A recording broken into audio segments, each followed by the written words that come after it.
ഒരു മാസം മുമ്പ് പൂതൃക്ക പഞ്ചായത്തിൻ്റെ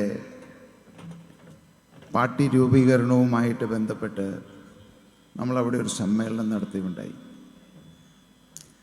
ആ സമ്മേളനം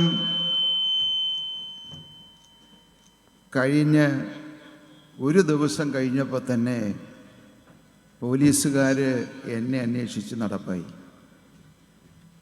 അവിടെ ഈ സമ്മേളനവുമായിട്ട് ബന്ധപ്പെട്ട് ഒട്ടനവധി പ്രശ്നങ്ങളുണ്ടായി.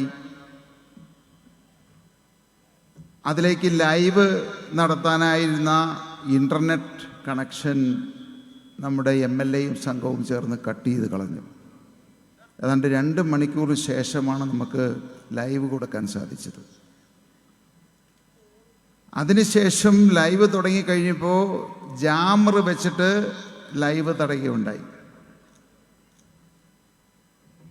ഈ സമ്മേളനം നടന്ന കോളേജ് ഗ്രൗണ്ട് സെൻറ്റ് പീറ്റേഴ്സ് കോളേജിൻ്റെ കയ്യിൽ ഏതാണ്ട് 65 വർഷമായിട്ട് അവരുടെ കയ്യിലിരിക്കുന്നതാണ്. സ്കൂൾ കുട്ടികളെല്ലാം കളിക്കുന്നു.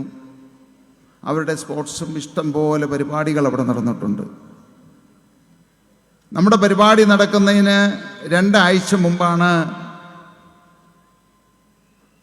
അവിടെ മുഖ്യമന്ത്രിയും മന്ത്രിമാരും എല്ലാം ചേർന്നുള്ള നവകേരള സദസ്സ് നടന്നത്. പക്ഷേ നമുക്ക് അനുമതി തന്ന പോലീസ് തന്നെ 2 ദിവസം മുമ്പ് അതിൻ്റെ അനുമതി നിഷേധിച്ചു.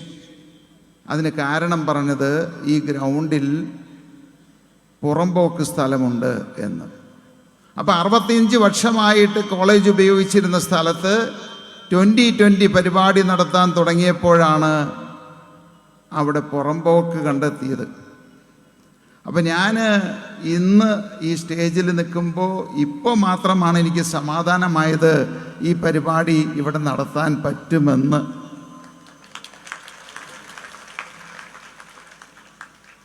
പ്രിയപ്പെട്ടവരെ, ഞാൻ ഈ കഴിഞ്ഞ ഒരാഴ്ചയായിട്ട് സ്ഥിരമായിട്ട് പോലീസ് സ്റ്റേഷനിലായിരുന്നു. പുത്തൻകുരിശ് പോലീസ് വിളിക്കും, കുന്നത്തുനാട് പോലീസ് വിളിക്കും, എന്നെ ചോദ്യം ചെയ്യാൻ വിളിക്കുന്നതാണ്. നിങ്ങളെല്ലാവരും കൂടി തിരഞ്ഞെടുത്തയച്ച ഒരു MLA ചെയ്യുന്ന ദ്രോഹമാണ് എന്നോട്. എൻ്റെ പേരിൽ എത്ര ക്രിമിനൽ കേസുകളുണ്ടെന്ന് എനിക്ക് തന്നെ അറിയില്ല. പോലീസ് വന്ന് അന്വേഷണം നടത്തും, ചിലപ്പോൾ എന്നെ അറസ്റ്റ് ചെയ്യാം.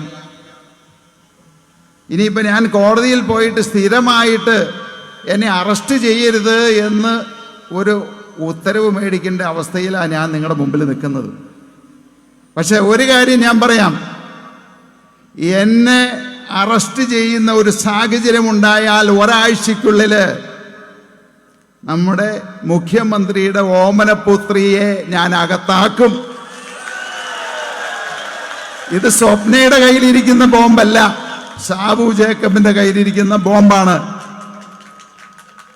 എന്നെ എതിർക്കുന്ന സഖാക്കള്, എന്നെ എതിർക്കുന്ന MLA, ഈ ജില്ലാ നേതൃത്വത്തിനോടാണ് ഞാൻ പറയുന്നത്, എൻ്റെ കയ്യിലിരിക്കുന്ന ബോംബ് ആറ്റം ബോംബാണ്.